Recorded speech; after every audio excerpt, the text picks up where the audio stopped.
Boom! And hello everyone, and welcome to the Geek Battle Show here on the Extreme Improv Extreme YouTube channel, as well as on www.youtube.com/@Geek Battle. If you haven't done so already, please smash that subscribe button.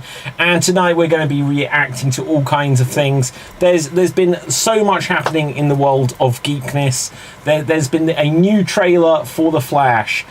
Dame Edna Everage has died. I don't know if you guys even know who that is. And, well, perhaps not. And there was a new Power Rangers thing over the last few days. Don't know if either of you guys saw that.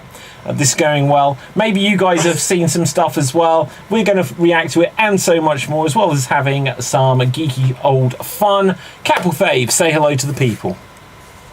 Hail from the land of leopards, elephants, and crocodiles. It's me, Two Capital Fave, and I forgot a geek fact, but I do have a nerd fact. It is the late days of Albert Einstein, the great Albert Einstein. He was just running around US giving lectures. And he got pretty bored of doing that because he's now very old. But one day when he was in his car, his chauffeur actually told him that he was such a big fan of his, and he has actually memorized his lecture word for word. And he's so good at impersonating him as well, he can actually do one lecture without anyone realizing. And Einstein was like, you know what, we'll give that a try. And he did. And he was so successful, Einstein thought this is a great idea. And so on and so forth. After many lectures, Einstein was dressed as the driver, and the old driver would be Einstein giving the lecture. But one day, at a university, after he finished giving a lecture, a student got up and asked a question that does need Einstein's, brain to solve. And the driver was actor/improviser. And you know what he did? He said, that question is so dumb that even my driver can answer it. And he just passed the torch to a real Einstein so he could do. Well, there you go. Bonus point. I was only paying attention some of the time because, as it turned out, I wasn't speaking at that moment. Dave, say hello to the people.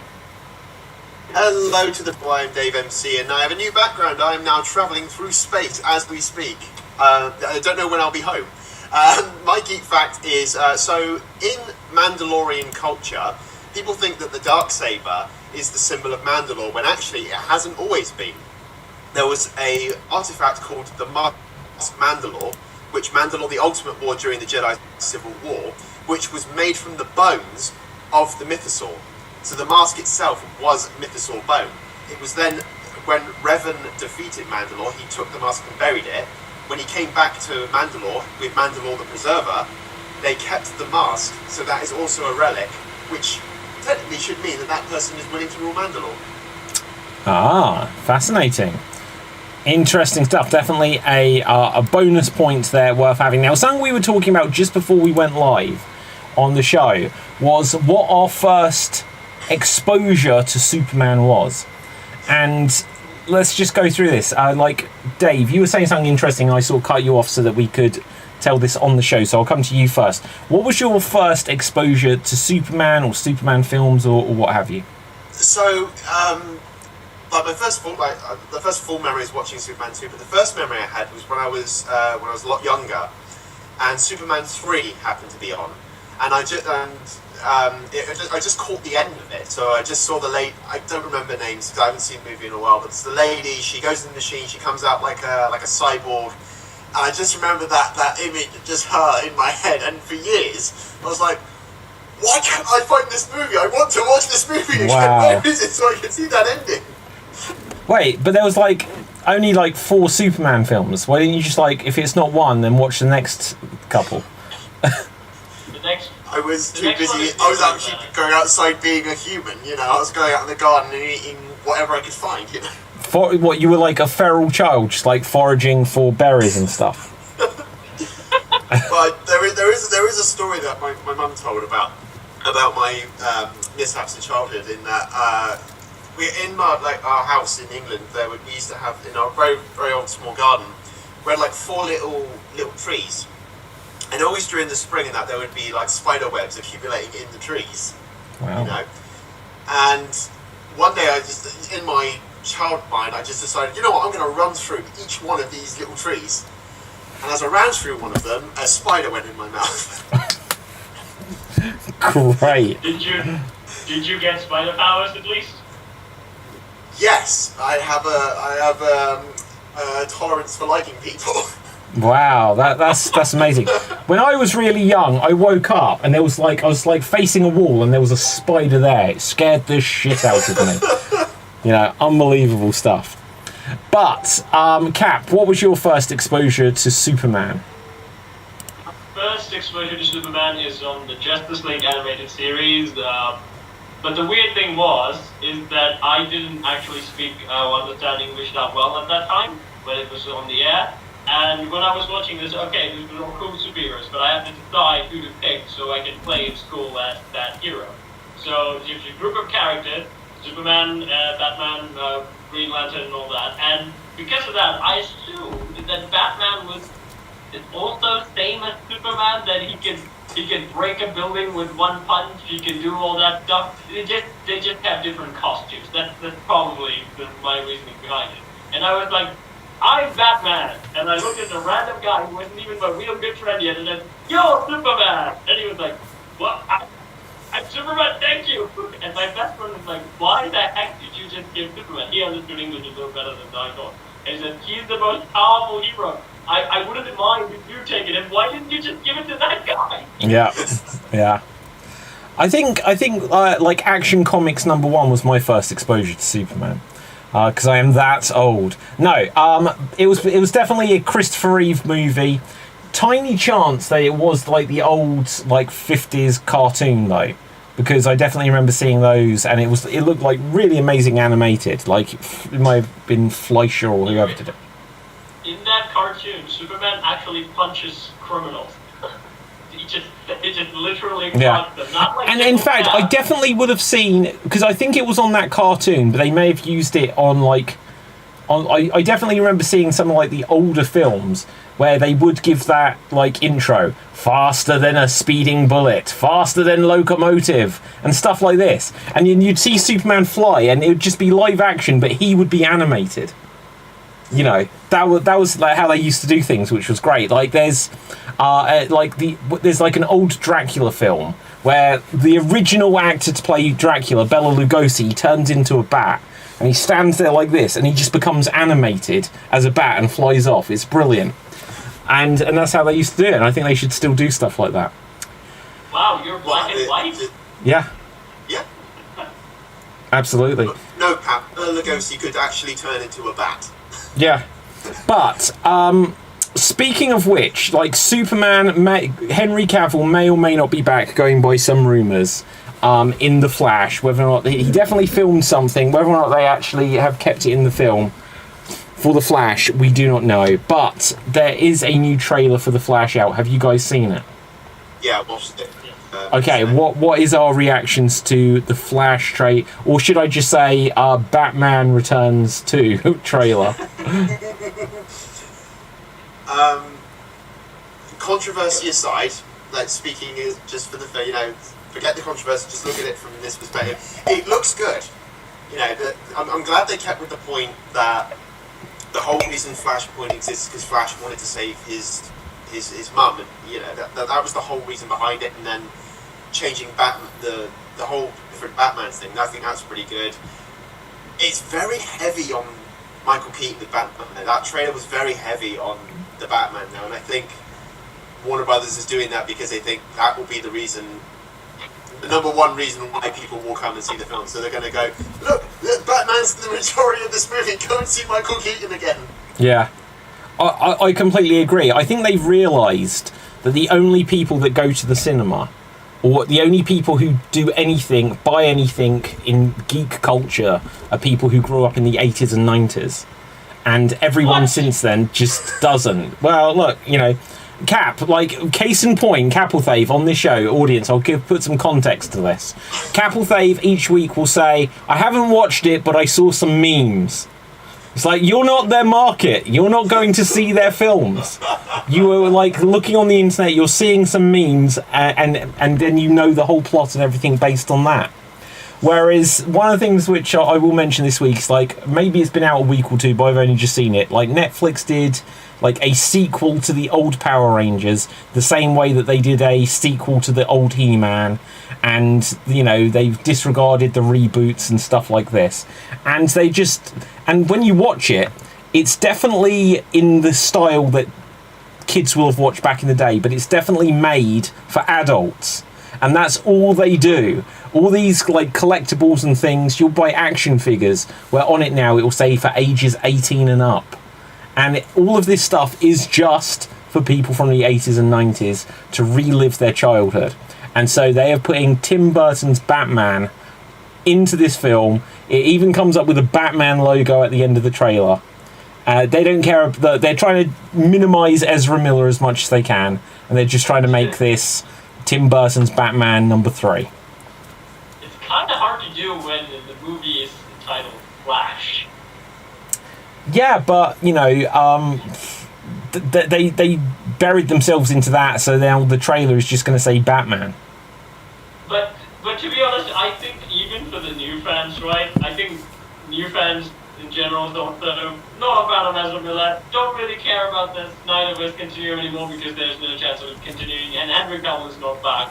So they were like, we don't care. Oh, you should care because Michael Keaton is in this. Yeah. And I think even 2000 kids watch the Tim Burton Batman and they will all agree it's a good film. So it's like, okay, come for Michael Keaton. But to be honest, I feel bad because I didn't get any nostalgia feeling when I was watching him saying that, oh, you saved you. It kind of felt like, you know, the Tony Stark doing the Spider-Man thing, but in a much different way. So I was like, yeah, but kind of cheesy. I don't like it. Like, it's just going to be interesting to see how they kind of make this story work. Because... Yeah, go on, Dave. I was going to say, I'm following off on your point, I was going to wait till you were done, but following on that point, I think that really sums up what this movie is. It's just interesting, you know. It's like, there's no real... No one I've spoken to anyway said there's real hype behind going to see the movie. Even after this trailer, there's no hype. It just... I'm interested in going to see it, but am I actually excited for it? I'm really excited for it because I predict... Well, the rumours are also saying we're getting Nick Cage's Superman fighting a giant mechanical spider. Christopher Reeve has to be in this in some way or other. Adam West is going to be in it. They're just going to be in it for a split second. They'll probably bring in the TV Flash or something like this. Everyone's going to be in it. And once they do it, and once it does well, they're going to look to James Gunn and they're going to say, well, actually, maybe this whole Snyderverse idea is quite good. Then they bring back Zack Snyder. Then we get Man of Steel 2, Henry Cavill, Gal Gadot, Batfleck. We'll even get Matt Damon's Robin. It's going to be great. That just reminds me of the new Shazam movie. There's a Wonder Woman cameo, and Gal Gadot wasn't even in it. It was just a stunt double, and then they just CGI'd. And then like that. No way. Yeah. I didn't even get to meet Gal Gadot. Do you know, it's weird, like, I can't remember who said it, but I read that someone, director or something, said that within 2 years, we're just going to get completely AI-created films, like movies, that are just AI. And it's like, so, give it a couple of years, you'll be able to type into your browser, Man of Steel 2, and then it will just play the film for you. That's going to be incredible. Like, this is how we'll beat the system. I think what it'll be is like we're all worried about like AI taking over the world. We're all going to die, you know. But I think Terminator 2 would have a different thing. It said instead of like Skynet blowing up the world with nuclear weapons, we all just died from watching AI movies. Yeah, exactly. I think when David, you made a post on Facebook about how this is really scary and artists probably can't find work anymore. Yeah. I remember there was a comment that was just said that. When I was little, when I thought of AI, everyone thought that it's going to take care of all the meaningless jobs and we'll have all the free time in the world to actually pursue artistic pursuits and actually do things that matter. But right now, I think the exact opposite is going to happen. We're just going to be stuck with more meaningless jobs and the AI is basically going to do all the art stuff. Yeah, absolutely. We're going to be doing like the donkey work whilst the AI stuff is having all of the fun. But it's also, in a sense, like, even if you look at it in a business perspective, it's also pretty easy to actually go down that road. Because it's AI, it can generate whatever you want to whatever the audience. And it's not going to take that much time or manpower to produce. You can just produce multiple things that are suitable for multiple people. And you still rake up the money. Yeah, absolutely. Okay, so coming back though to the Flash trailer, any more thoughts on it? Like, we see more of Supergirl, we see more of General Zod. Generally, it just shows an awful lot of Michael Keaton as Batman though. Cap? Yeah. The other Flash is going to be Reverse Flash, and he's going to end up as the villain. I think that's boring. Like, everyone knows that. They need to have a different villain in it. I think that's... I mean, like, as Novella punching himself, people will be like, you know what, at least I give to that book for doing it. Yeah, true. Okay, but then Ezra Miller's also the one doing the punching, so he kind of wins as well as loses. It's kind of like this thing. It's kind of like this. Just Stop hitting yourself. Yeah, absolutely. I think the film I think is out June 16th. I think it does look really good. Whether or not Ezra Miller is arrested the next day or not is irrelevant to me, unless they set it up for a sequel, in which case they'll need to at least make it so that he can come out on bail just to film it. You know, just like I don't care about his crimes. Just give me the films. Stop giving excuses. And if people really like Michael Keaton coming back, then give us Batgirl.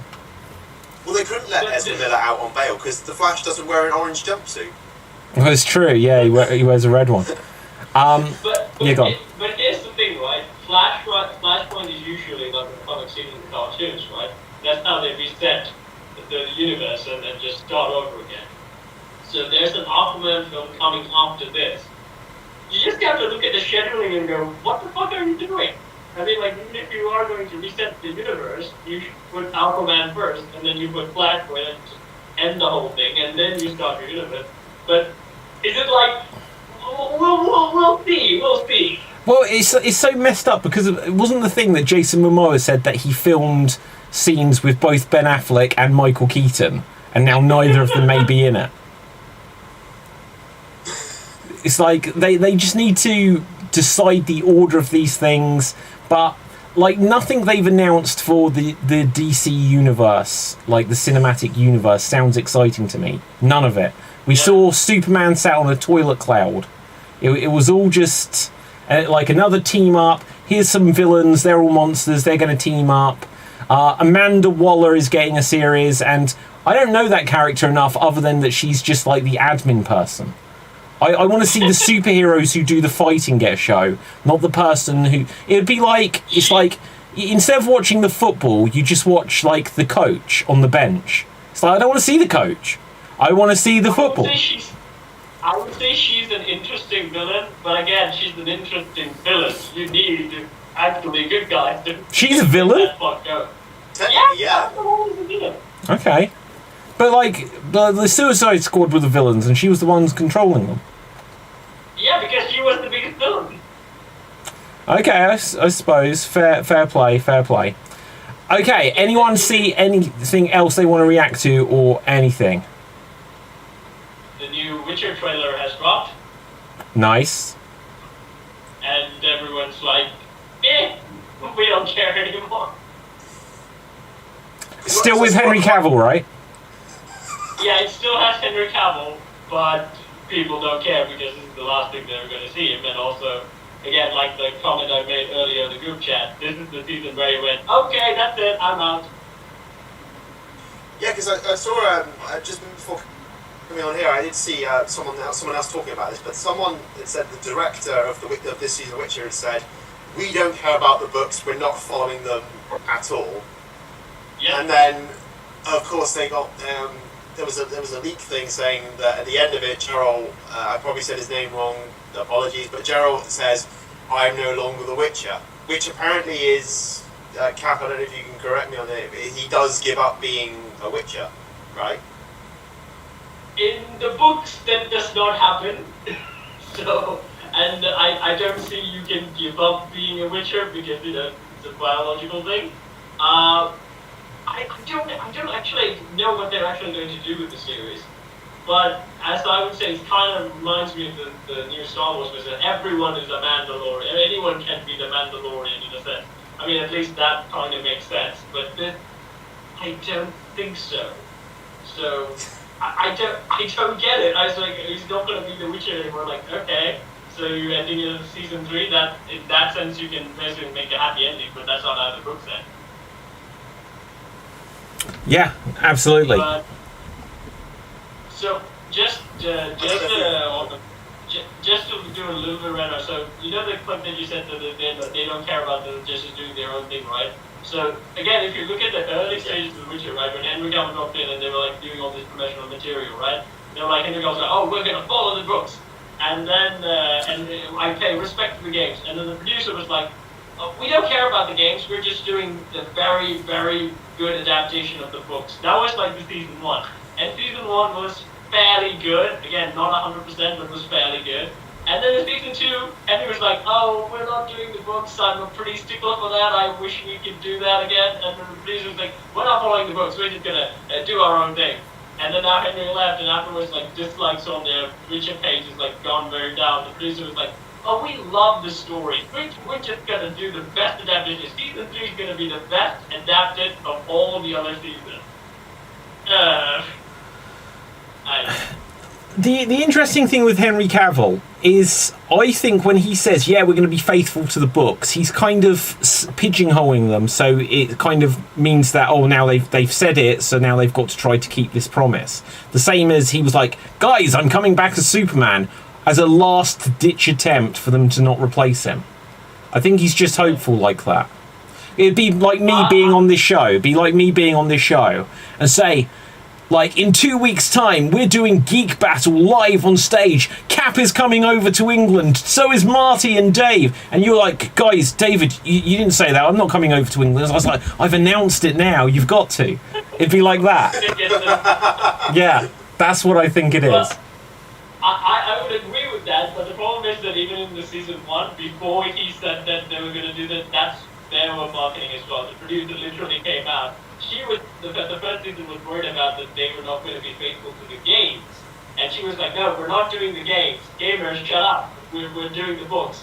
And then Henry was like, "Yeah, we are doing the books, and gamers, you don't need to shut up. We still love you. Come on."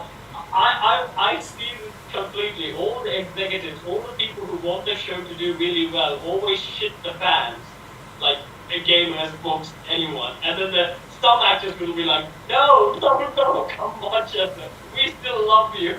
And I don't get it. Why do you sabotage your own show, your own fan base? They do it over and over again. Because, look, the worst one was the He-Man thing. Where they were like, we're going to kill He-Man over and over again. And He-Man's not going to be in it. And so on and so forth. And fortunately, it feels like someone at Netflix understood, like, I can't even remember what it was like, called Power Rangers Once and Always. Are either of you Power Rangers fans from back in the day? Ever seen it? Yes. Right, so have you seen this new Power Rangers show, or like movie? I saw the trailer for it, and I remember seeing, I think, correct me if I'm wrong, is that I saw Rocky, I saw basically the Black Ranger and the replacements for the other lot. Yeah. But I did see a Green Ranger in there as well. Yeah. Is that still who I think it is, or do I need to go and watch it to see? What I can say on the front of the Green Ranger is that he'd passed away before they made this. So there is a way in which you can see the characters in their costume, but you don't see all of them take off their helmets. Basically, without it being a big spoiler, because if you go in there expecting it, it'll only disappoint. They've got, from the originals, they've got Zack and they've got Billy, the Black and Blue Rangers, and the rest, you know, they bring in later Red and later Pink or whoever else to be those ones. But the original others are characters in it, you just don't see them with the helmets off. And it's kind of, it has a spark of being a bit more modern, but they film it super low budget. They film it so that it's very much the feel of the show originally. But I just know that watching it, modern shows that are meant for kids are above this standard. They have made this to appeal to people that grew up in the 90s. So it was fun.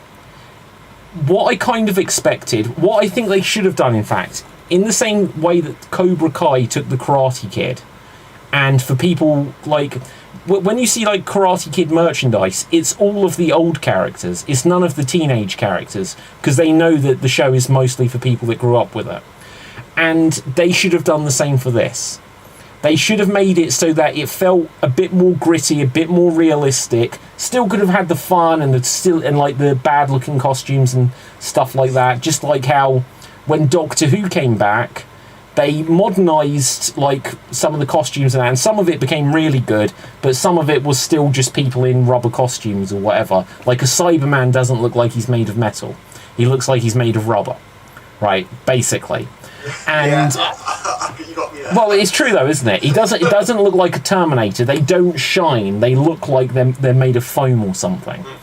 And they should have done something so that it stayed so that it could feel legitimate for anyone who grew up watching it. Like, even though I didn't like the story they did in the He-Man, Masters of the Universe Revelations, watching it felt like something fans of the original would really love. But it also didn't feel like it was meant for kids. It felt like it'd grown up with you. This kind of was more in the style of stuff for kids, but kids watching it would be like, this feels like it was made 30 years ago. So it was definitely made for adults. And what I can say though is that they didn't disrespect the fans in it though. So they went 100% in. You know, fans that grew up want new Power Rangers that they remember, and we're going to give it to you. I think that's how they even did it, like in the early 2000s, right? Like, look at the Turtles series. They did the 80s one, was a massive hit, and the 2000s when they were like about to reboot it. And they were like, they knew that the old fans were going to be the ones who basically going to come and they're going to introduce it to their kids probably. So they were like, okay, so they have grown up, so we need to make it a little bit for them so they can watch it well. So they changed a lot of things. They kept the fun element so the kids can also have fun of it, but they also made the characters a little bit more in depth, a little bit more character-driven storylines. That's what they did until, I would say, Teen Titans Go. After that, they were like fully rained on kids on every franchise. Teen Titans Go is amazing though. No! You're thinking of one movie, David. Yeah, the movie is great. You're only thinking of one movie. I'll be honest, I don't know if I've ever watched the show, but the movie was brilliant. If you watch the show, you will pull your own hair out, okay? I don't have any, it's gone. You pull your scalp out. Okay, fair play. Okay, Yeah. go ahead. Yeah, just to finish up the point, like, think of something that you actually really love when you're watching a series. You watch the Justice League anime, the Teen Titans Go. Not the Teen Titans Go, the Teen Titans season, ran for 3 seasons, massively successful. You don't know what's going to happen next. And then they're like, they're going to announce another Teen Titans show, it's coming in. And you get this. And you're like, what the fuck? It's true. It's always like the Thundercats Roar. That was like an abomination. Yes, I mean, like the 2011 reboot, people actually loved it. The old 80s people actually looked at it and went, oh my god, this is so good. I mean, I loved it as a kid, but this is now they put more story into it, more actually character-driven elements into it. I liked it, and it only lasted 1 season. Yeah. And they had a season 2 written, and they cancelled it for another bad Lego kid show. Yeah. Well, like everything though, like that's another one. Like when they made the Lego movie, and it's got like Michael Keaton's Batman as Lego Batman, and they've got Gandalf and that. No kids know who all the and Marty McFly's there, and they made like the Lego Dimensions video game where you put the Legos into it. All of the references, The Simpsons, Back to the Future, Doctor Who, whatever they'd got, they are for adults. They don't market, like kids nowadays just have TikTok, that's it. They have Snapchat, and they flip bottles upside down. That's all they do. They don't buy things. And also they care about more of in the internet celebrities than actually, pure characters and stuff like that. Because I think for us, I would say the first thing that we watch are things on TV. Yeah. Right now, the people actually watching things on a phone, and what's more available on phones? Twitch. Stuff like that. Yeah. No, definitely. Do you remember Tamagotchis? Yes. I remember. Oh my God, Kappathave doesn't know what Tamagotchi is. Oh. I kind of heard the term. Hang on. I feel like I've heard it somewhere. Right, let me show you what Tamagotchi Is is. it because there weren't any memes back then in Cat? Tamagotchis were like little, I definitely have some. Like, I've been making a lot of gaming videos recently, and I've been focusing on some like old LCD. Do you know what an LCD game is, Cap? An LCD. I've heard of it. Right, well anyway. Do you know what a Game Boy is? The LCD TV? Do you know what a Game Boy is? I've heard of it. Wow. Unbelievable. So anyway, you'd get this little thing that was shaped like an egg, and you'd have a virtual pet. And this was in the 90s, well, definitely in the 90s. I honestly think that Pokemon kind of finished it off, because Pokemon on the Game Boy, you'd collect 150 monsters, and then you'd raise them, and you'd battle them and stuff like that. But before that, you'd have these little things, and here is a Yoda one, and it would just be, that's what the graphics would look like, right? And it would move about, it'd walk about on the screen, you'd feed it, it would do a poo, you'd clean it up, it would sleep at night. After about 10 or 12 days, then it would get sick, and then you'd start again. And when you look at this here, I'm not sure if it's going to say on this, but because I'd looked things up, like how much do they go for here? And it shows this one, like original Tamagotchi, so not like Star Wars one. And it actually say adults and kids toy. They know a kid doesn't want this.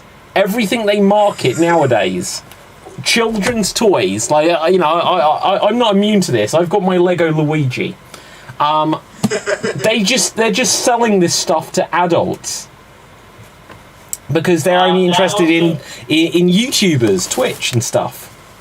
That also comes very close here as well. So I used to remember having like really good stores. I just bought like a bunch of clothes and stuff like that. And it was all around. And we have a temple here, and every time that there's a festival, there like stores come from all over the place. And we get to buy like many toys. After I grew up, when the phone was again a little bit more popular than every kid had a phone in a sense, there are no more toys anymore. All the toys that they're like very cheap stuff. They're like the kid can go, I kind of want this, but then it's gonna get and then go back to the phone. Yeah, absolutely. I think it's also because of games, right? Like games are much more accessible than when we had before. I think we had a thought we're like, okay, we play a game, and sometimes we try to do the LARPing thing in our own backyard as we try to mimic the games of the TV show that we did. But right now, you don't need to do that. You just be like, okay, Star Wars. I want the Mandalorian. I'm going to be a Mandalorian. Download the game. Just play it. That's pretty much it. Yeah. Yeah, absolutely. Yeah. Like, but also there's a million and one, like, video games. There's so many video games now. Because, like, here's the thing. Like, a good video game from the early 2000s is still probably a good video game now. And so it's like, when I grew up, it's like, oh, I've finished my video game. There isn't another one coming out for like 2 months on the Nintendo 64 or something. But now there's the entire Nintendo 64, the entire GameCube, the entire Wii, and I can just go back and get any of these. There's like endless amounts of these things, and it's just that the kids can just be playing all this stuff. I feel so old saying this, but it's definitely true. Oh, what are you doing, Dave? We have become spoiled so much. Yeah. Yeah, because when I was like a kid and that, I've still got the same GameCube I've had since I was 13. Wow. And I had a copy at the time that was Wind Waker and Ocarina of Time on the same disc. Yeah. And I fought for a while to get the copy of this, which was the collector's one, which has like the Legend of Zelda, Adventures of Link, and Master Quest. Yeah. Yeah, but I mainly bought it so I could play Majora's Mask, and it is the bane of my gaming. I really hate Majora's Mask. Okay, why do you hate Majora's Mask out of interest? So the first time I'm going far back. Look, the first time I ever played Majora's Mask, I've got, look, you got 3 day time, which okay, that's a pretty cool concept of the game. It's pretty good. But then after you get the Ocarina back from the Skull Kid, you get it's like my brain must have switched off that day because I was like, I don't know where the fuck I'm supposed to go. And every time I play the game, I know this might be cheating, but I have to play that game with a strategy guide because half the time I have no idea where it is I'm supposed to go. Yeah, and then the thing is that I finally got to the end of the game, so I finally got to Skull Kid. I finally got all the big giants at the end to hold up the moon. And then we get to that garden with the tree, and the kid with the mask, he asks you to give masks to him. What's the one thing I didn't do? Collect all the masks. So I was like, oh, for fuck's sake. Yeah. They put you in that position, and then you can't go back and do it again unless you start again. Yeah. What are you saying? You can't actually just go back in time. You have to hard restart the game. As far as I'm aware, yeah. Once you're in that zone when the giants hold up the moon and you're in the garden with those like kid spirits and they're asking you to give them masks, that's it. Wow, I'm really surprised by that. But I'll take your word on it. But I can't believe they'd do something like that where you literally can't finish it. But games totally used to be like that. Like they were absolutely like that, where it'd be that, like there was a game, one of the first James Bond games was called James Bond: The Stealth Affair. Oh. And and that was in America. When it came to Europe, they didn't have the license to call it James Bond in Europe, even though it's like a British thing. So it was just called, yeah, but it was called Operation Stealth, and they just changed it, so it was basically James Bond, but it wasn't called James Bond. But really early in that game, it was like a point-and-click adventure where you'd click here and say, pick up this item, walk over there, open door, and stuff like this. And there was like an item which if you didn't get in like the first 10 minutes of the game, you needed it in hour 4, and you cannot go back. And so you would have to restart the entire game. And tons of old games did that. I remember though, no, go ahead, Dave.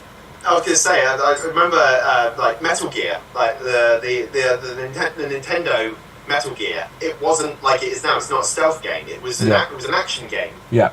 And I remember the cover. I think it's the cover art on the front is Kyle Reese. Yeah. It's the same. I'll show you. Yeah, you're 100% right. This is amazing.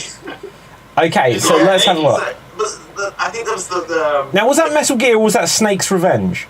No, I think that was Metal Gear. Let's have a look. Snake's Revenge. Oh no, I think you're right. So, what was? So it was just. I think it was just called Metal Gear, not Metal Gear Solid. Yeah, sure. Okay, Metal. Snake was Kyle Reese all along. Oh yeah, you are 100% right. Okay, let's have a look. So let's bring it up.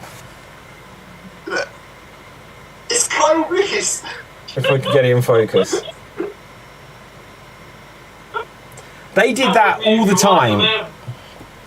They did that all the time where it'd just be like, I can't remember, like, it's just got like Arnold Schwarzenegger from Commando on one of them. There was like a Sega Mega Drive wrestling game, and it would just got Hulk Hogan on the front, and it wasn't Hulk Hogan, and stuff like this. It happens.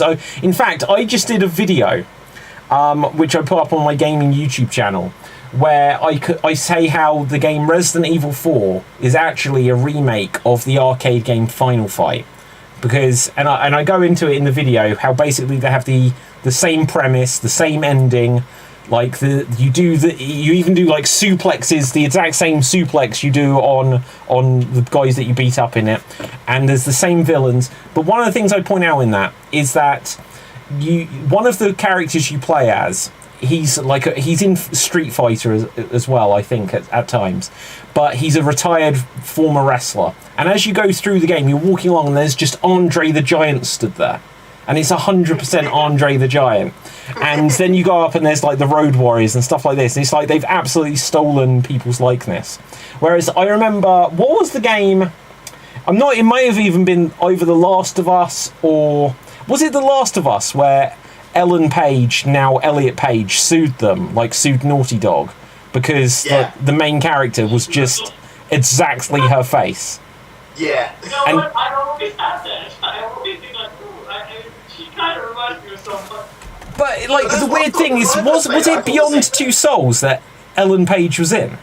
Yeah, that was the one she was actually in. And then she looked and she said, oh, did they rename this game called to The Last of Us? I thought it was called Beyond Two Souls. They're like, no, we paid for your likeness once, we're using it twice. You know, Beyond Two Souls. But this also reminds me like what Dave said about The Legend of Zelda, right? There were times like when you were a kid, you play a game, you couldn't figure it out, you just delete the game when you move on. Then you come back after a while and like, okay, let's try and do this again and let's see if we can figure this out. I did that with an X-Men game, X-Men Legends, I think, Legends Apocalypse, where the first thing I did, the first one was the main villain. I couldn't beat the main bad guy because it was on a very short time and the laser's going to be spinning and you have to jump and you have to fight those guys and you have to put them in a platform and then switch the button. Only then that the bad guy's life will end. And if you manage to do that, and if you were able to have health at that point, the bad guy will still fight you, and you have to still kill him. I tried multiple times beating this game, but couldn't. And I didn't know Wolverine had this secret ability. When I was playing one time, it's like I given up hope, and then the bad guy shows up at the final level. It's like everyone help us down. He comes in one punch and everyone dies. It's like okay, another turn wasted, and then Wolverine dies. And then suddenly he comes back up again. Which game is this? X-Men Legends Apocalypse. Okay, so just very quickly. So there we see Ellen Page in Beyond Two Souls. And that's a video game. They used her likeness. And then there's actual Ellen Page and then the character from The Last of Us. It's the exact same person. Like, literally. So they paid for that. And then actually, they oh no, I'm now adjusting images. Don't want to do that. Right, so they paid for that likeness, and then they didn't pay for that, and that looks more like her. It's insane. Yeah, I mean that one is the one that I thought that you guys were talking about. Yeah. Because I always thought that character was kind of looked like Ellen Page or Ellen Page. Yeah, absolutely. And I think they've done this like a bunch of times, but. Like now with like the whole AI thing, they'll just be like, yeah, well, it looks like something, but we didn't steal it because it was computer generated. Yeah. Also, but like kind of like the earlier example that I gave like last week on Geek when they said like they took inspiration from Jennifer Connelly and Tom Cruise to draw Aladdin. And again, I mean you couldn't make that case, but still they were like that's where they draw inspiration from that. They didn't get paid. Yeah, like over and over again that they do stuff like this. Right. And also, Beauty and the Beast, I think there was a black and white actress, like clear actress. You can see like the dress, and also some of her likeness is very close to Belle. And again, I don't think she got paid either. Right, so one thing here that I was just trying to look up to see if there's anything geeky. So look, Marty's not here, so we've ended up speaking a little bit more about video games. But did you hear that Microsoft, well, obviously you probably did hear, were trying to buy Activision Blizzard so they'd own Call of Duty and all that? Apparently, the British Competition and Markets Authority have blocked it. So this has come out, so Microsoft cannot buy Call of Duty now. Is Call of Duty British? No, it's not. No, but it was made by Activision Blizzard. Because, like, Activision was a company, Blizzard was a company, they joined together. Now Microsoft is going to buy Activision Blizzard. And, like, Sony complained, being like, well, if you do that, then it's unfair competition, because now you own Call of Duty, and we're gonna struggle without it. And so there's been the thing about, like, anti-monopoly rules and stuff like that. And for like I've been vaguely aware of it for the last few months, and like Microsoft saying, but like no, Call of Duty is even going to come to the Nintendo Switch, and there's no way it could run it on the Nintendo Switch. But apparently it has now been blocked in the UK, and it says here that they're going to appeal, but apparently there's something in the European Union, the UK and the United States, and the deal has to be approved by all three, and the UK have blocked it. So but is it Blizzard Blizzard's a dead company now. There was a time, like, I think last year it was like every news was about Blizzard, something gone wrong in Blizzard, they did something really wrong and stuff like that. Yeah, some sort of like, I think there was a lot of misconduct or whatever, so that's why I think Activision bought them. And it says here that they own... Where did Activision get the money, right? Well, didn't Activision, aren't they the ones behind Call of Duty? They are. They're originally behind Call of Duty. Yeah, so they're the ones with the money, right? But so it says here, but such franchises as Call of Duty, Diablo, Warcraft, and Candy Crush. Imagine if Microsoft got Candy Crush, but. Oh no! I never play Candy Crush on my Xbox. Oh damn. no! Oh damn! I just have to keep playing Sea of Thieves. Yeah. You play Sea of Thieves? I do play Sea of Thieves. Is it any good? I admittedly had a bit of a rage quit today. Oh really? See, I admittedly, yeah, because I might get slammed, but it's like I know it's like a player versus player world. You know, you're gonna get attacked from skeletons or players, regardless of anything. I understand that, but the moment you start throwing slurs and calling names, that's when I'm like, enough, cut it out, go away. Yeah. No, but it is. I would say it's a good when you have. I'm hoping with my friends here. Hopefully, all three of us are going to play it. It's good when you have a team, but when you're on your own, it makes the game a lot harder. You can do things on your own, but it makes it a bit more challenging. So if you get attacked by a kraken, for example, they made it so if you are on your own, your ship's able to do 2 hits on one of the tentacles, and that's it. It's gone. Bye bye.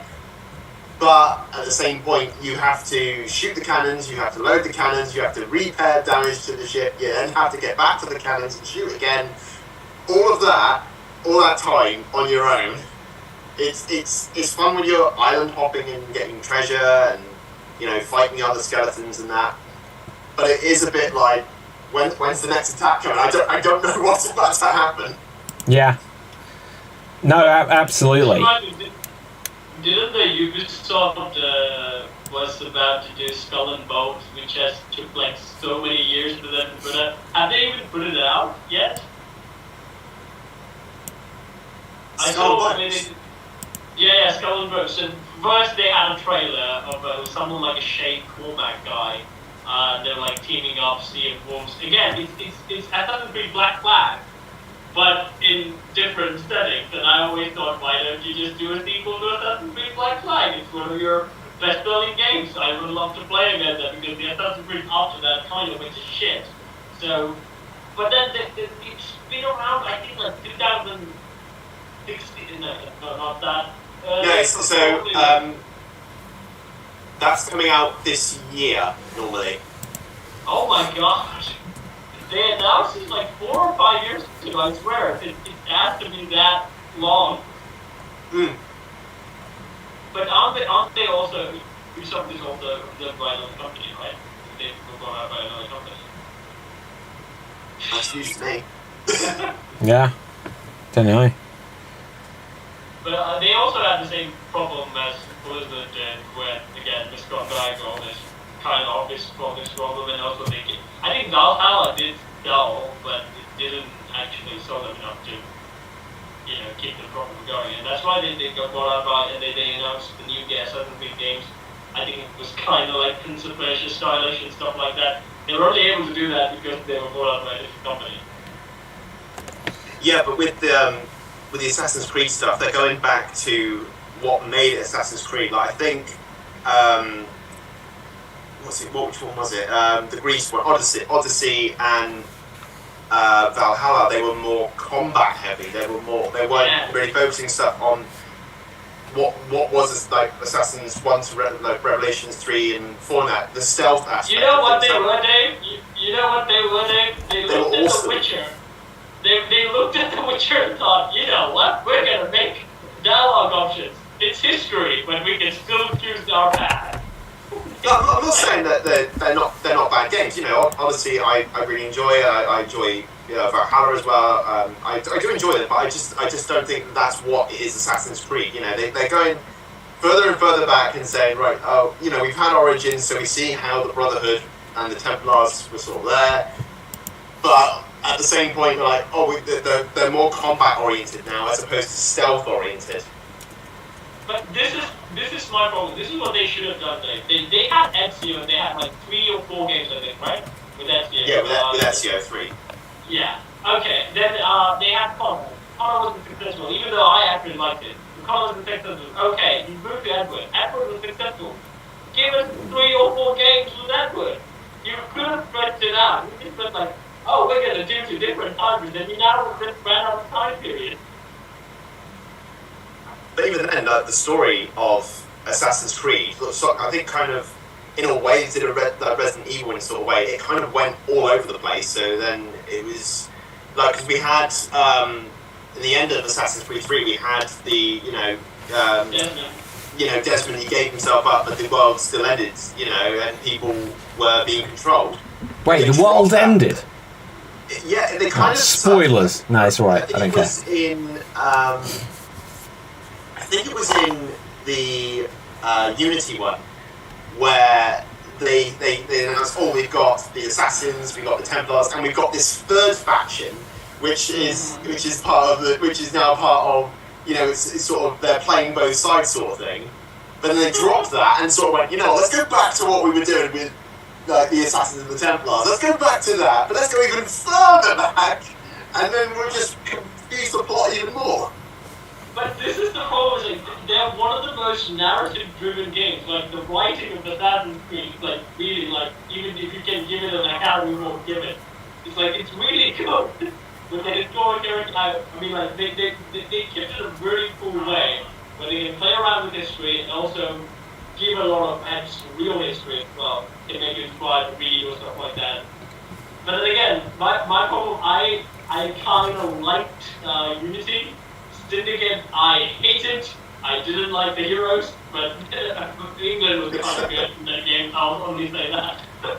But then afterwards, it was just unbeatable. I didn't really, I looked at the Odyssey trailer and I was like, no, this is 300, not Assassin's Creed, with the dialogue. And then Valhalla was like, oh, we saw God of War, we're gonna make God of War. And Vikings again, it's like, no. Okay, here's a question for you guys. What game has disappointed you more than any other? Like new generation or just any video game? Like, what game has disappointed you? Like, let's stick this to the game just whilst it's us. But another week we can like ask everyone who doesn't want to talk about games what movie disappointed them and stuff like that. But what game has disappointed you more than anything else?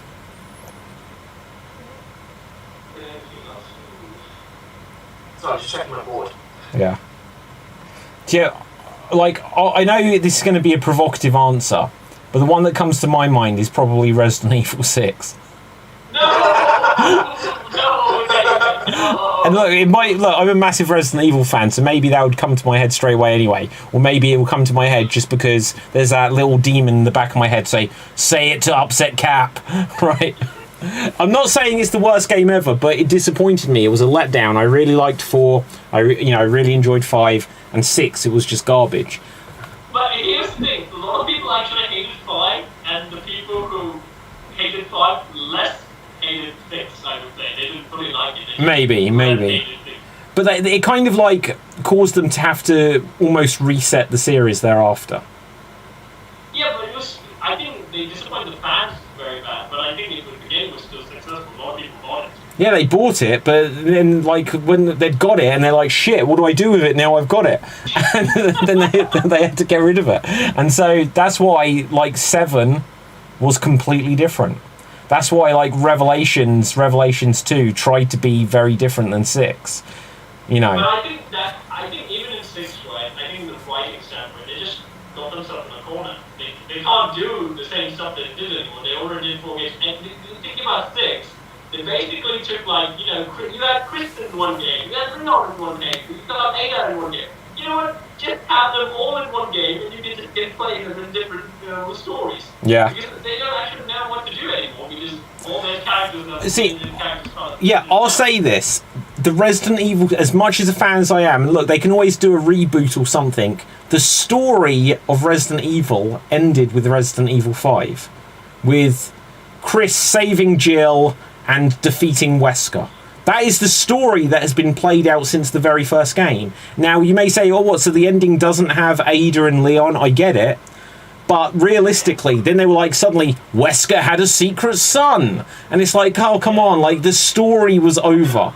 Like, when I finished 5, I was like, wow, that probably is the end of this story. There is nothing more they can do. Even with the son, right, in 6, they kind of did his story too. Because in 6, you can play as Wesker's son, but he's not a bad guy, he's a good guy. And at the end of the game, he just used his blood for good. He didn't go into the cycle of revenge. Yeah. So everyone was good at the end, and he was like, okay, bye-bye. And everyone just went their own way. There were no violence anymore as well. Yeah. And then they were like, with 7, they were like, we're going to... What they basically saw is, I don't know if you guys know it, but that game PT, which was going to be Silent Hills. Do you know what I mean? So, the guy who made Metal Gear Solid, it was him directing a game with Guillermo del Toro working on a game starring Norman Reedus, and they gave out this free demo called PT, and everyone's like, whoa, what's this? It's like a horror thing where you walk around this corridor and it gets scary. And then when you finally beat it, suddenly the camera panned out because it was first person, and you suddenly realised you'd been playing as Daryl from The Walking Dead the whole time, and it came up from Guillermo del Toro and Kojima, and it was like Silent Hill, and they put an S on the end, and everyone's like, this is going to be the best thing ever. And then obviously Kojima fell out with Konami, and it was like, oh, this game's cancelled. They deleted it off of the PlayStation Network, and then Capcom were like, well, everyone hated Resident Evil 6. Let's just make Silent Hills. And then when they were like 3/4 of the way through making it, they were like, well, this isn't, like, should we call this Resident Evil? And they were like, shit, just bring Chris in at the end. We'll say it's Resident Evil, just bring Chris in at the end. And then if you played Resident Evil Village, have you played that? I know. Okay. Well, like, so Chris is in it and stuff like that, and they're suddenly like, we're going to tell the story of Ethan, and we're going to suddenly say that, well, I won't give spoilers because it ties into what happened in 7. But at the end, they're suddenly like, 20 years later, and I'm like, what? Where's Chris going to be in this? Where's Leon? He's going to be like 75 years old by this point. You know. They never get old, man. Well, apparently, you know, there was the new movies where they're like Jill is still like 21. And even the remake, right? They kind of modernized it, like the timeline. It doesn't look like it's happening. What is the original timeline for Resident Evil 2? Well, Resident Evil 2 takes place in 1998. In the remake, does it feel like 1998? Yes, it does. Kind of. It has the fat monitors in the police station. You know, it has square monitors for their computers. And the police stations rarely get updated as well, so... Well, that's why there's so much crime. Right. I think sorry, I'm going to follow on this thread. Like we were saying, like, what's the game we're disappointed by? I'm going to follow the Resident Evil aspect of it. It would be Village was a little disappointing for I enjoyed Biohazard. You know, I really enjoyed that. Ethan was, you know, was a good character. He's the everyday guy. As opposed to we've had like cops. Leon and Chris. We've had cops. We've had soldiers. We've had, you know, all those sort of people, assassins, whatever. We've had people who are capable and you can imagine would be the best in that situation. But Ethan's the everyday guy being shoved into a world that he's not used to. But then I think I don't know what it was when I was playing it. I found it hard to suspend my disbelief. Like it was like realistically this would not happen. I mean, yeah, later we kind of find out what happens, but the suspension of disbelief for me is like I can only believe that a person can take so much for so long because he's got bits missing at this point. Like, come on, yeah. You can't keep this guy alive this long. Also, though, just like in Resident Evil, like along the way, because it was like, oh, there's a site, there's an experiment, a laboratory. They're making like monsters out of like spiders and snakes and stuff, and then humans get infected, and then you get like tyrants and stuff like that. And you can believe like, oh well, it's the genetic modification that. And then like in Resident Evil Village, like werewolves. Like, what? No, werewolves aren't real. Even if you tried to make a werewolf in a lab, how would you? It wouldn't turn out like a werewolf. And, oh, there's a vampire and she's 8 foot tall. Yeah, that's where the disappointment for me came from. Is that the trailer kind of like sucked me in that it's going to be mythical creatures. We're going to get vampires. We're going to get werewolves. I thought, wow, how are they going to do this? It's really exciting. Vampires and werewolves in the same place. It's going to be so good. But then they marketed Dimitrescu as the big bad in the whole game. That's how they marketed it in the demo. That's how it was marketed. Yeah. Yeah. And you know what they were marketing. She dies in like the first hour of playing. It's Yes. Like, yeah. So I ended up doing what somebody else did. I ended up carrying that diamond Dimitrescu for the whole game. Just like, you're in the version, you're just coming with me the whole time. And I never sold it. Wow. Yeah, and also, like, look, the Resident Evil 4 remake's out. And, like, Resident Evil 4, it had the section where, like, the giant statue walks at you, and there's no real sense to that. Like, it was a hard push that the symbiote, or whatever it was, the plague, the virus, the thing, would be inside a knight of shining armor suit and, like, come after you. But you could be like, well, no, it was just filling the suit and coming after you. But then there was like the giant statue, and they kind of removed that from the remake because they were like, it's too silly. Like, I won't give spoilers. It's not a massive spoiler. You'll play it. So what? What do you mean? Well, Resident Evil falls for me. It's like it falls in the category of silliness anyway. You've got big giant zombie tyrant dudes walking around as if it's an everyday occurrence. Yeah, but then you've got the Stay Puft Marshmallow Man size statue walking towards you. It's like, how is that the virus? That made no sense. If the little creepy dude can make this kind of robotics, it's like, why isn't he working for the government or something? Why hasn't he got a TV show? Why is he trying to just be evil and wear like a tri-corner hat? That's always the problem. So, like, even in the whole game, like, there's a billionaire, like, he didn't buy a weapon, okay, and then he's like, I'm gonna release it on the public. I'm gonna create a monster world. That's my plan. You're super rich. Why? Why would you do this? Yeah, absolutely. Okay, go ahead. I would just say the disappointment. Right now, I'm just gonna have to say Assassin's Creed Syndicate because I wasn't able to play Assassin's Creed Syndicate because my PC broke down, and I was waiting for it so long. And Unity is the last thing I played, even though I liked it, but when I watched Syndicate, I got really hyped by the trailer. I thought Jacob was kind of be like Edward in a sense. But then, he was the biggest idiot in the whole game. And you hated her just so much because of it. And after finishing it, I was like, what do I do now? I don't feel the sad, like, when I finished Connor, I felt sad. When I finished Ezio, I had the emotional sadness. When I finished Edward, gut-wrenching song, you just sailed to the end. This one, I felt it. Yeah. So I would say that's the most biggest disappointment. I'm gonna follow and say that my disappointment overall has actually been a Star Wars game. It was Jedi Academy. It was the Jedi Knight Jedi Academy game. What platform is that on? What year did that come out?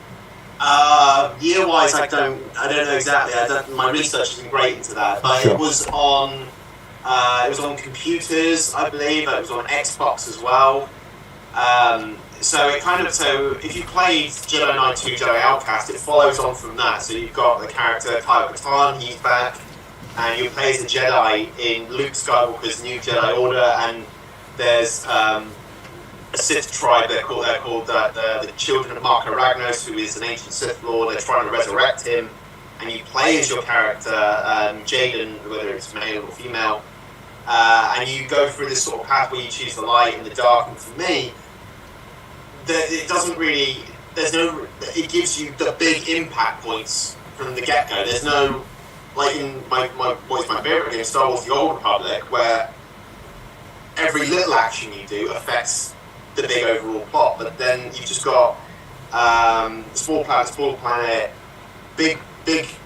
Let's meet the bad guy moment, and then the big scene you choose the light side or the dark side.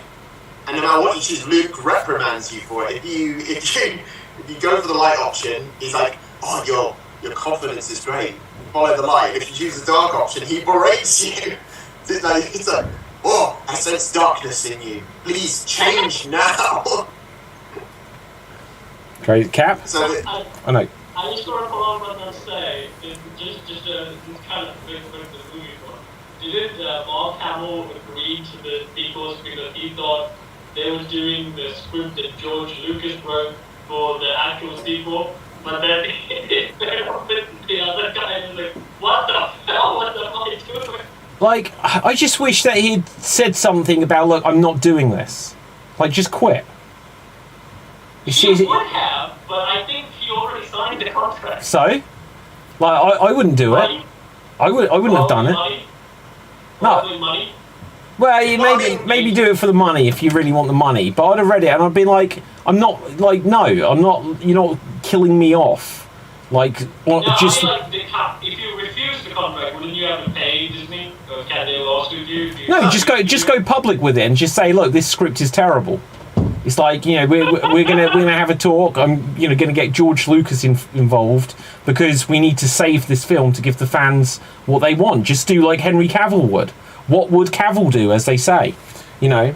Well, I would say in that regard, I would have to give Henry Cavill in the sense like if he doesn't like it, it's like okay, bye. Well, look, let me put it like this. I did a film a few years ago. I won't say what it is, but I did a film a few years ago where, like, I won't even say what genre it was, but like it was action, and this film had got a lot of production problems. And before it ever came to light, they already announced that they were working on the sequel to it. And when I was sent the script for the sequel, the character I was playing was getting killed off, and I was like, well, there were so many problems on the first one. I'm not going to do the second one, sort of thing like this. So that now my character doesn't die, and my character didn't die, and eventually something happened, and then they sorted it out, and I did it, and because my character didn't die in the end, because it's like you have to put your foot down sometimes, you know. I mean, like, I just imagine like why he didn't do it. He like if you look at the press conference videos, they usually play that like sad Mark Hamill. They have like sad Ben Affleck, sad Mark Hamill, and like every time the director was showing like. Is this how you see Luke? He's literally questioning the director about the choices that he made, and he's like going to the fans and he's just like, I'm not happy, save me. I feel like he doesn't know how to take the situation. I don't know, I just feel like Disney was like... But also, look at the fact that he's come out and said so much since about, I looked at the script and said, I disagree with everything. It's like, well, if we're going to do this, then the actors are going to talk afterwards. Like, once a certain period of time goes by, the actors are going to be like, this was a terrible mistake. I told them it was a terrible mistake, and it turned out that everyone hated it. Dave? Yeah, I thought someone else has now come out of the woodwork. There's a thing released yesterday of Temi Morrison, who was Boba Jango Fett. Yeah. Someone at I think it was a Comic-Con, someone asked him about how he felt about Mando being in the Book of Boba Fett. Right. And he was quoted saying, how he said it in context we don't know, but what he said was, this guy, so it's called the Book of Boba Fett, but this guy shows up with the big black lethal weapon and takes up 3 chapters of my book. But I was not asked back for season 3 of The Mandalorian. Wow. Okay, so let's. I'm just literally looking up. Yeah. Okay, I'll give the exact quote here. This is why we should be on StreamYard. We could show it. Right, but anyway, it says here that he says, well, that Mando guy stole a few chapters of my book. It was painful watching him turn up with some black new lethal sword, and the way he turned up in my Book of Boba, he just destroyed everybody. I'm sure this guy is, ruining my show, but I couldn't say anything. I'm not the writer, so I have to bear it, I guess. Thank you. But did so again, I'm not really sure how truthful it is, but there was saying that Kathleen Kennedy was actually going inside Jon Favreau's production, and she made a lot of writing changes to his script, and then just did it anyway. I think for the Mando and Boba Fett, Jon Favreau and Dave Filoni, they have, like, now, for Mandalorian, Dave Filoni has full creative control, he has full writing, so him and Jon Favreau, I think Jon Favreau is now out of Lucasfilm. There's a whole thing going around. I haven't checked it probably, but Dave Filoni has proper rights to it. Kathleen Kennedy is just the producer. She has no say in the Mandoverse. How do they get to really enforce that? That's like James Gunn saying Warner Brothers don't get to decide what happens at DCU. It's like, they own you, bitch. They can fire you and replace you at any point. Because look at The Rock. He was like, there's a new hierarchy of power in the DCU. And the next day it was like, you know, The Rock is not returning for Black Adam 2. It's like they can change it. And I'm banking on that. We're going to get rid of James Gunn. Right. There's a video recently of Zachary Levi and The Rock are meeting, and Zachary Levi doesn't like The Rock anymore. He's 100% sure. And Rock was extremely quiet when he was near Zachary Levi. Zachary immediately caught up on the energy, and he immediately just turned around to the press, and people who were in there for him, wow, I need to look that up as well. But again, we can't concentrate. Check that video out. It's pretty short. Okay, let's see. Zachary Levi and Dwayne meet. He like completely picks up on the energy. Rock is like extremely quiet. That's crazy. Okay, so just whilst I'm looking this up, like, we're going to have to begin to wrap things anyway. So let's go on to our outro. We're not going to have time for a game now, but let's go on to our outro where we could be found. If there are any things you would recommend, like people see. Dave, what can you say? Well, I'm going to say check me out on Instagram on DaveMC1993 and check out my YouTube channel DaveMC where I upload story modes for Star Wars: The Old Republic. The full Republic Trooper is out on the 6th of May. We will get the Imperial Agent, and then afterwards the other characters as well. And check out my my review content on why I think cloning in Star Wars has now become just redundant.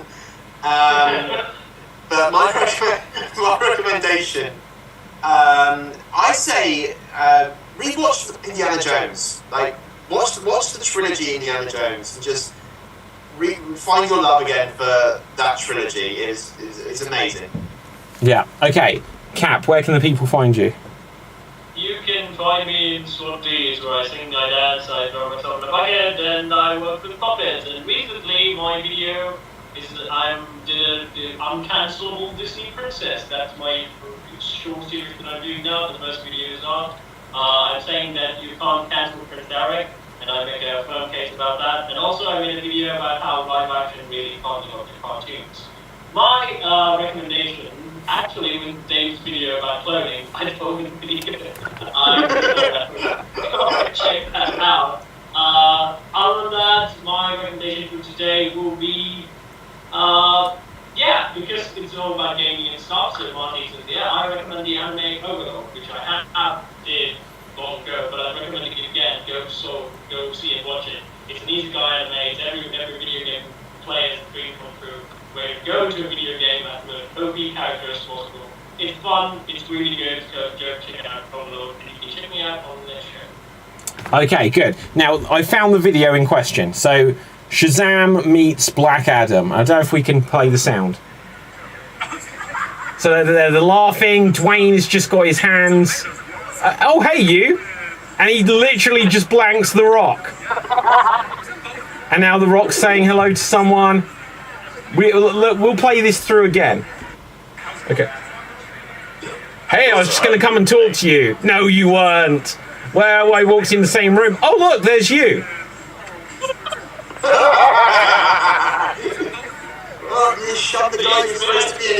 Right, okay. There is one more thing I can add to this, because I found another video when looking for it, and I don't know if this is from when they first meet each other there. So... But look at that defensive body language. If we're just gonna look at him there, he totally isn't comfortable. Look, it's like, oh, there's a greeting. He's like, sorry, what were you gonna say to me? Look at that. They do not like each other. And here's the weird fact: I didn't think that Zachary Levi was taller than The Rock. He's bigger than The Rock. Is he? Yeah, by hair length. By a hair's length. Yeah, you're right. Wow, how tall is that guy? He's big. Zachary Levi is big. I think he's even taller than the guy who played Reacher. Yeah, but wasn't this like the video where he then just hey, please come and see my movie? It's like I'm desperate. Like children can see it. Look at me. I now have grey hair. Right? It's like just dye your hair and look like a movie star, man. Right. I have to go now. I have to go audition for Reed Richards. Well, yeah, exactly. Yeah, he's like Kevin Feige. DC don't want me anymore. Wasn't he in Thor though? What? Yeah, he's in Thor already. Oh yeah. He's already burned that bridge. Imagine the point in your career. I was going to say, imagine the point in your career where you know you've burnt bridges at DC and Marvel, and you're like, shit, what do I do now? Excuse me, I have some emails to retract. Yeah. He spoke about the Marvel one when she thought he was going to get a bigger role. He didn't know he was going to be those 4 guys who were just going to get killed off and go for a Ragnarok. He didn't even know that. With DC, we all know how that happened. But here's the thing, Zachary Levi was actually famous when Tangle came out. He was like the kids, me, in that time when we watched Tangled. I was like, hey, I like this guy. He was playing my dad. He could have been more in Disney movies. I think he would be much more better suited to cartoons and stuff like that. But again, looking at the guy, why wouldn't he want to be a movie star? He's bigger than the fucking Rock. Yeah, no, look, there's still Star Wars. He's like, look, Disney, Kevin, right, Kathleen, right, it's like, put me in some Star Wars. Right, on that note, my name is David Pistazzi. You'll find me on Facebook, Instagram, and Twitter. My recommendation for this week, I literally don't have one, to be honest. What did I watch? What did I watch? I watched the movie Nope, which has just come out on TV, and I know it's old now, but it was quite good. I sort of fell asleep 3/4 of the way through, so I don't know how it ended. But I also saw Dungeons and Dragons, just very quickly on that. Like, I know it's a few weeks old now, but have you guys seen Dungeons and Dragons: No Honor Among Thieves? That would require money to go to the cinema, which I have not. Guys, honestly, it was like 1,000 times better than I expected. It's a really good film. My only thoughts on it, and I know it's going to sound like I'm ageist just after saying Zachary Levi needs to dye his hair, but like, this would have been a perfect film 10 years ago. But like, Chris Pine looks like he's dying. I don't know what's wrong with him. He just he doesn't look like Captain Kirk anymore. Michelle Rodriguez still looks like Michelle Rodriguez, and she's still like kick-ass, but you can still just see a few little wrinkles, and you're like, wow, you were in the first Resident Evil movie. How old are you? And like, she's older than me. It's like, you if you're going to be making a new franchise, cast younger is what I'm saying. And on that note, that was my final thought. So, both of you are this week's Geek of the Week because you both go facts at the beginning, whereas I did not. So I lose, you win, and with that, until next time, stay safe, always stay extreme, live long and prosper. May the force be with you.